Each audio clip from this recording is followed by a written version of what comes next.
Okay guys, the anterior chain, again, just equally as causes many issues as the posterior we talked about in other videos. This is where everybody is talking about the osteitis pubis. They're talking about the, Gilmore's grinds, all these names that have been given over the years when people start to all of a sudden get into the gym, perform a lot of weights all of a sudden. And especially around 1999, I remember the amount of people saying they had Gilmore's grind. Now it has become osteitis pubis. It's in this area, okay? The tissue is completely connected, like every single other part of the chain we talk about, okay? People are wondering, how is my ankle affecting, up here, for example? How is this affecting down here?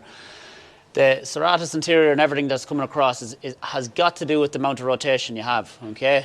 Trigger points, sleeping patterns, sleeping, crushing that shoulder all the time in this position. A bad impact of a match. You were sore for a few days, then you said you were fine, you went back training, all of a sudden you picked up an Achilles issue in this chain. So this is what we're saying, the link between the two. As a structure, okay, the brain wants to use this muscle structure here to sync perfectly, especially with the main adductor. So everything that falls through here, okay? This is linked directly when we look at the insoles. So now it's beginning to come together a bit. We've talked before about isolating the feet, and we're talking about insoles. However, here, now we're beginning to see that response, okay? Are we inhibited on a whole sling, or are we over-dominant in that sling, and so on? So these are the questions. This is what happens during the assessments.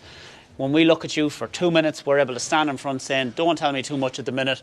Okay, you normally get pain here, you get lengthening here. After a match, you may suffer with this.